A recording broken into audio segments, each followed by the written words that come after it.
नमस्कार, झारखंड समाचार में आप सबों का स्वागत है। आइए जानते हैं आज की ताजा मुख्य खबरों को। हजारीबाग के कपका बाजार में जयराम महतो की सभा, कहा झारखंडी हक अधिकारों की लड़ाई में साथ दें। आप सबको बता दूं कि हजारीबाग जिला अंतर्गत बरकट्टा प्रखंड क्षेत्र के ग्राम कपका बाजार टाण मैदान में झारखंडी भाषा खतियान संघर्ष समिति की ओर से आयोजित बदलाव संकल्प महासभा में युवाओं की भारी भीड़ उमड़ी। आप सबको बता दूं कि हजारीबाग जिला संघर्ष समिति के तत्वावधान में 60-40 नाच चलतों के समर्थन में संघर्ष समिति के राष्ट्रीय अध्यक्ष टाइगर जयराम महतो ने युवाओं में जोश भरा। कहा कि युवा शक्ति राष्ट्र की शक्ति होती है, जिस दिन वह चाहे उस दिन सत्ता पलट सकती है। उन्होंने कहा कि झारखंड के हक और अधिकारों की लड़ाई में हमारा साथ दें। उन्होंने कहा कि झारखंड में स्थानीय नियोजन, पुनर्वास, ओबीसी आरक्षण एक गंभीर मसला है। राज्य सरकार को इस पर गंभीरता से विचार करके सही नीति बनानी चाहिए। उन्होंने कहा कि यह आंदोलन तब तक नहीं रुकेगा जब तक सरकार विधेयक को झारखंडी भावनाओं के अनुरूप नहीं बनाती है। जयराम महतो ने कहा कि राज्य सरकार कोई ठोस नीति नहीं बना रही है, जिसका खमियाजा यहाँ की जनता को भुगतना पड़ रहा है। जयराम महतो ने कहा कि वर्ष 2024 में यहाँ की जनता वोट के जरिए इस सरकार को जवाब देगी। उन्होंने कहा कि केटीपीएस से बिजली उत्पादन के बावजूद कोडरमा को बेहतर बिजली नहीं मिल पा रही है। यहाँ पर बिजली का उत्पादन हो रहा है और दूसरे राज्यों में उसकी सप्लाई की जा रही है। अन्य राज्यों में बिजली की स्थिति दुरुस्त है, जबकि हमारे झारखंड में बिजली का संकट है। उन्होंने यह भी कहा कि तिलिया डैम से पूरे जिले के लोगों को पानी नहीं मिल पा रहा है। आप सबको बता दूं कि युवा नेता ने शिक्षा, स्वास्थ्य समेत अन्य मुद्दों पर भी अपनी राय रखी। हेमंत सोरेन सरकार को बड़ा झटका, एनसीपी विधायक कमलेश सिंह ने समर्थन लिया वापस। आप सबको बता दूं कि रांची में बुधवार को एनसीपी विधायक कमलेश सिंह ने हेमंत सोरेन सरकार को तगड़ा झटका दिया। एनसीपी के विधायक ने हेमंत सोरेन के नेतृत्व वाली सरकार से तत्काल प्रभाव से अपना समर्थन वापस ले लिया है। आप सबको बता दूं कि बुधवार को एनसीपी के विधायक कमलेश सिंह ने प्रेस कॉन्फ्रेंस की। इस दौरान कहा कि सरकार जनता के आकांक्षाओं पर खरा नहीं उतरी, इसी कारण अपना समर्थन सरकार से वापस ले लिया है। बिरसा फसल विस्तार योजना के तहत 10,000 किसानों को मुफ्त में मिलेगा गेहूं, मक्का और सरसों का बीज। आप सबको बता दूं कि झारखंड के साहिबगंज जिले के करीब 10,000 किसानों को मुफ्त में गेहूं, मक्का और सरसों का बीज और दवा मिलेगी। संकुल के तहत आने वाले किसानों को इसका लाभ मिलेगा। संकुल का चयन कृषि विभाग के प्रखंड स्तरीय अधिकारी व पंचायत प्रतिनिधि मिलकर करेंगे। आप सबको बता दूं कि किसानों को चिन्हित करने का काम भी शुरू हो चुका है।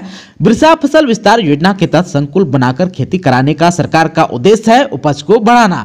एक जगह एक समान खेती होने से कृषि विभाग के अधिकारी और कर्मचारी समय समय पर उसका जायजा ले सकेंगे और जरूरी सुझाव भी दे सकेंगे, जिससे पैदावार में वृद्धि होगी। आप सबको बता दूं कि जिले में इस बार 5,000 एकड़ में गेहूं, 2,250 एकड़ में सरसों व 1,250 एकड़ में मक्का की खेती करने का लक्ष्य रखा है। आप सबको बता दूं कि जिले के करीब 10,000 किसानों को इस योजना से जुड़ने की उम्मीद है। इसके लिए विभाग ने 100 क्विंटल संकर मक्का का प्रभेद DHM 121 व 54 क्विंटल सरसों का प्रभेद PM 32 उपलब्ध कराया है। वहीं गेहूं का बीज भी जल्द आने की उम्मीद है। आप सबको बता दूं कि इस योजना के तहत पहली बार गेहूं की खेती जिले में होगी। बदल सकता है झारखंड के मौसम का मिजाज, आज हो सकती है हल्की बारिश। आप सबको बता दूं कि झारखंड का मौसम अपना मिजाज बदल रहा है। ऐसे में अनुमान है कि गुरुवार से लेकर शुक्रवार तक दक्षिणी भागों में हल्की बारिश हो सकती है। कोल्हान के पूर्वी और पश्चिमी सिंहभूम, सरायकेला खरसावां समेत गुमला, सिमडेगा, खुंटी, रांची और आसपास के कई इलाकों में हल्की बारिश होने की संभावना है। आप सबको बता दो कि 3 नवंबर को रांची समेत राज्य में कहीं कहीं हल्की बारिश हो सकती है। मौसम विभाग के अनुसार देश के पश्चिमी उत्तर भाग में पश्चिमी विक्षोभ का प्रभाव है। इससे झारखंड के ऊपरी वातावरण में हल्के बादल छाए हुए हैं, जबकि वातावरण के निचले हिस्से में दक्षिणी पूर्व की नम हवाएं आ रही है। इससे बादल गहराएंगे और राजधानी समेत राज्य में कहीं कहीं बारिश होने की संभावना बनी हुई है। और निश्चितकालीन धनबाद बंद वापस, DC SSP से वार्ता के बाद चैम्बर का फैसला। आप सबको बता दूं धनबाद में व्यापारियों पर हो रहे हमले के विरोध में सभी चैम्बर ने मिलकर अनिश्चितकालीन बंद बुलाया था और पहले दिन अभूतपूर्व हड़ताल भी रहा। दिन भर सारी दुकानें बंद रही, पूरा कारोबार ठप हो गया था। शाम को उपायुक्त और सीनियर SP ने चैम्बर के अधिकारियों के साथ बैठक की और उनसे आग्रह किया कि वे बंद वापस ले लें। लंबी बैठक के बाद चैम्बर ने बंद वापस भी ले लिया। आज से धनबाद के सभी बाजार खुल जाएंगे, जनजीवन सामान्य हो जाएगा। डीसी ने कहा कि व्यवसायी और चैम्बर ऑफ कॉमर्स के अधिकारियों के साथ बैठक हुई। पुलिस की लगातार हो रही कार्रवाई से उन्हें अवगत भी कराया गया। पुलिस आगे भी कई मोर्चे पर कार्रवाई करेगी। डीसी ने कहा कि आने वाले समय में अपराध को खत्म करने के लिए काम कर रहे हैं। कई और विषय थे जिन पर चर्चा भी हुई। उन्होंने कहा कि जिले में कानून व्यवस्था को सुदृढ़ बनाने पर हम कार्रवाई कर रहे हैं। उनके साथ कुछ SOP भी साझा किया गया और कहा गया कि अगर उनके पास कोई जानकारी हो तो उसे प्रशासन के साथ साझा करें। उपायुक्त ने यह भी कहा कि व्यवसाय को पर्याप्त सुरक्षा मिले, हम उसकी तैयारी कर रहे हैं। इधर जो है डीसी ने कहा कि हमारे आग्रह पर जिला के लोगों के हित में सभी प्रतिष्ठानों को चालू करने के लिए व्यवसायी मान भी गए हैं। मयूराक्षी नदी पर बने पुल का नाम शिबू सोरेन सेतु करने का प्रस्ताव बीजेपी नेता लुईस मरांडी ने जताया है ऐतराज।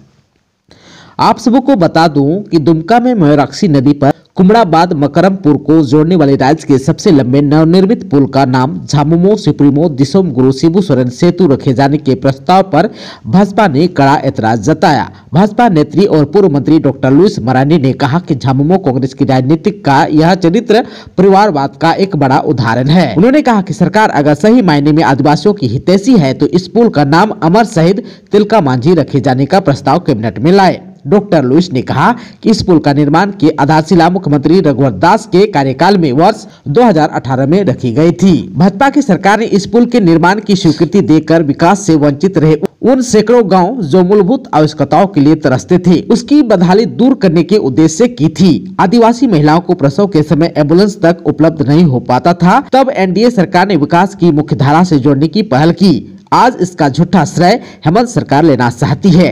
डॉक्टर लुईस ने कहा कि सोरेन परिवार ने आदिवासी समुदाय को अनपढ़ और अशिक्षित रखकर वोट बैंक के तौर पर इस्तेमाल किया है। लुईस मरांडी ने कहा कि भाजपा शिबू सोरेन के नाम पर पुल का नामांकन करने का पुरजोर विरोध करती है। दुमका में मृतक आदिवासी छात्र के परिजनों से मिले विधायक लोबिन हेम्ब्रम। आप सबको बता दूं कि दुमका में आदिवासी छात्र की हत्या के मामले में बोरियो विधायक लोबिन हेम्ब्रम मंगलवार को मृतक के घर कुरमाहाट आदिवासी टोला पहुंचे। वहां परिजनों से मिलकर घटना को दुखद बताते हुए हर संभव मदद का आश्वासन भी दिया, साथ ही पीड़ित परिवार को सहयोग राशि प्रदान की। उन्होंने घटना की निंदा करते हुए हत्या के अन्य आरोपियों को प्रशासन से जल्द गिरफ्तार करने और कठोर से कठोर सजा दिलाने की बात कही। उन्होंने कहा कि मृतक छात्र आनंद लाल सोरेन के बाइक से मवेशी को हल्की चोटें आई और चरवाहों द्वारा एकजुट होकर छात्र को पीट कर निर्मम हत्या कर दी। ये बर्दाश्त करने की बात नहीं है। उन्होंने कहा कि अगर आदिवासी लोगों का गुस्सा फूट जाएगा तो वहां कोई शासन प्रशासन काम नहीं आएगा। उन्होंने कहा कि जिला प्रशासन से बात हुई है, जहां प्रशासन द्वारा बताया गया है कि पीड़ित परिवार को 2 से 3 दिन में मुआवजा राशि प्रदान कर दी जाएगी। वहीं उन्होंने घटना में अभी तक बाइक बरामद नहीं होने की बात पुलिस से की, तो पुलिस द्वारा विधायक को बतलाया गया कि बहुत जल्द बाइक बरामद कर बचे हुए अन्य आरोपियों को गिरफ्तार कर जेल भेज दिया जाएगा। आप सबको बता दूं कि रविवार को दुमका जिले के मड़गमा से फुटबॉल मैच देखकर लौट रहे छात्र आनंद लाल सोरेन की हत्या पीट कर दी गई थी। मामले में 2 अभियुक्त फिलहाल जेल में बंद है। हत्याकांड को लेकर आदिवासी महापंचायत में लोगों ने इसे जघन्य हत्याकांड करार देते हुए रोष जताया था। सीबीएसई ने 10वीं और 12वीं बोर्ड परीक्षाओं के लिए जारी किया है सैंपल पेपर। आप सबको बता दूं कि सेंट्रल बोर्ड का सेकेंडरी एजुकेशन यानी कि सीबीएसई 10वीं और 12वीं की परीक्षा अगले साल फरवरी-मार्च में शुरू होने जा रही है। इसके चंद माह पहले ही बोर्ड की ओर से वर्ष 2024 की परीक्षाओं में शामिल होने वाले 10वीं और 12वीं के स्टूडेंट के लिए सैंपल पेपर जारी कर दिया गया है। विद्यार्थी बोर्ड एग्जाम की डेट शीट का अब इंतजार कर रहे हैं। जेएसएससी संचालित कई परीक्षाओं में धांधली को लेकर उठी सीबीआई जांच की मांग। आप सबको बता दूं कि बुधवार को मोरहाबादी स्थित ऑक्सीजन पार्क में छात्र संगठनों ने प्रेस वार्ता कर झारखंड कर्मचारी चयन आयोग यानी कि जेएसएससी द्वारा संचालित कन्या अभियंता, लैब असिस्टेंट टेक्नीशियन, नगर पालिका सेवा संवर्ग आदि नियुक्ति परीक्षाओं में कथित धांधली की सीबीआई जांच की मांग की आवाज उठाई है। झारखंड स्टेट स्टूडेंट यूनियन ने यह मांग की है। मांग के समर्थन में 3 नवंबर को आंदोलन का ऐलान किया है। आप सबको बता दूं कि जेएसएसयू प्रमुख देवेंद्र नाथ महतो ने कहा है कि प्रतियोगिता परीक्षाओं की निष्पक्ष जांच होनी चाहिए।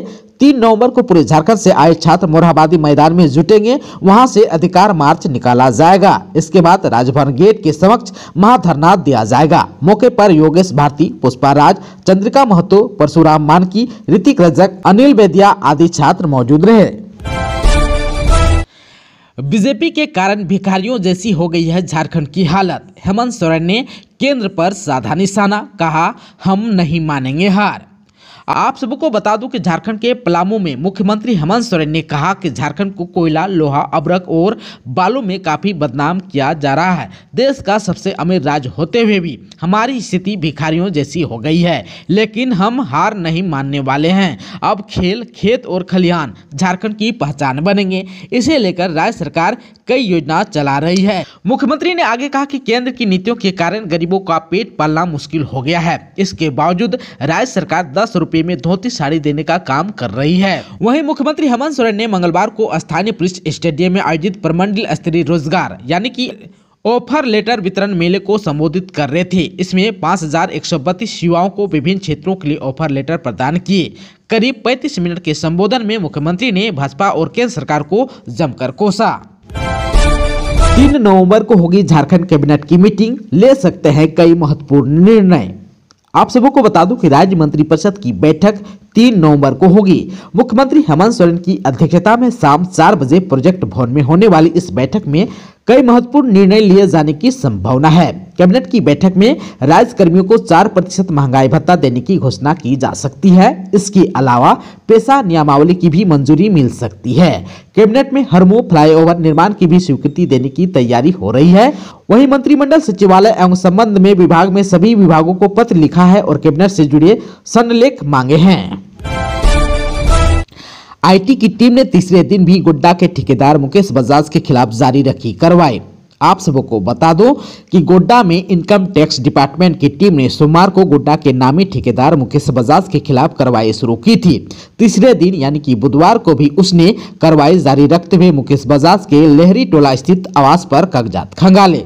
बताया जाता है कि बुधवार सुबह टीम के सदस्यों ने जांच पड़ताल शुरू की। आयकर विभाग के छापामारी में अधिकारियों के हाथ क्या लगा, इसकी कोई स्पष्ट जानकारी सामने अभी तक नहीं आई है। ऐसा कहा जा रहा है कि भारी मात्रा में केस बरामद हुआ है। जमशेदपुर में चल रही शराब भट्टी पुलिस ने किया है ध्वस्त। आप सबको बता दूं कि जमशेदपुर के कमलपुर थाना क्षेत्र के गोलकाटा गांव में पुलिस ने चल रही महवा शराब भट्टी को ध्वस्त कर दिया। आप सबको बता दें कि पुलिस ने गुप्त सूचना के आधार पर यह छापामारी की। अभियान के दौरान पुलिस ने करीब 60 किलो महवा जवा को नष्ट कर दिया गया। पुलिस भट्टी के संचालक को अभी तक पकड़ नहीं पाई है, लेकिन गाँव में पुलिस के आने से बाकी के कारोबारियों में डर बैठ गया है।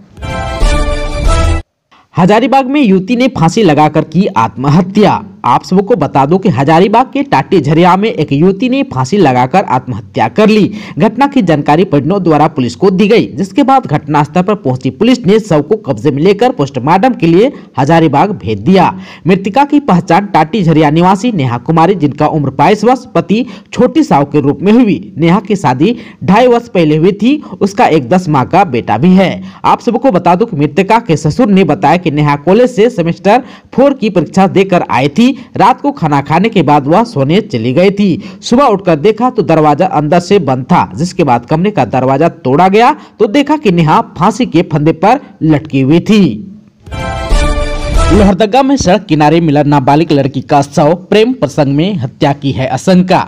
आप सबको बता दूं कि लोहरदगा जिले के राजकीय उत्क्रमित उर्दू उच्च विद्यालय की 14 वर्षीय नाबालिग का शव सड़क किनारे मिला है। पुलिस ने नाबालिग का शव बुधवार को बरामद किया। ग्रामीणों से मिली जानकारी के अनुसार बड़गू थाना क्षेत्र के रहने वाली नाबालिग मंगलवार को विद्यालय गई हुई थी। दोपहर 1 बजे के मध्याह्न भोजन के बाद वह दिखी नहीं। वहीं स्कूल की छुट्टी के बाद उसकी बहन नाबालिग की कॉपी किताब लेकर घर लौटी। नाबालिग के घर नहीं लौटने पर परिजनों ने उसकी खोजबीन शुरू की, लेकिन उसका कुछ भी पता नहीं चला। बुधवार सुबह राहगीरों ने निरहू क्रंच मोड़ के समीप सड़क किनारे लड़की का शव देखा, जिसके बाद उन्होंने ग्रामीणों को इसकी जानकारी दी। फिर ग्रामीणों ने पुलिस को घटना की सूचना दी। आप सबको बता दूं कि मामले की जानकारी मिलते ही बड़गू थाना प्रभारी पंकज कुमार शर्मा पुलिस बल के साथ मौके पर पहुंचे और शव को कब्जे में लेकर पोस्टमार्टम के लिए अस्पताल भेज दिया।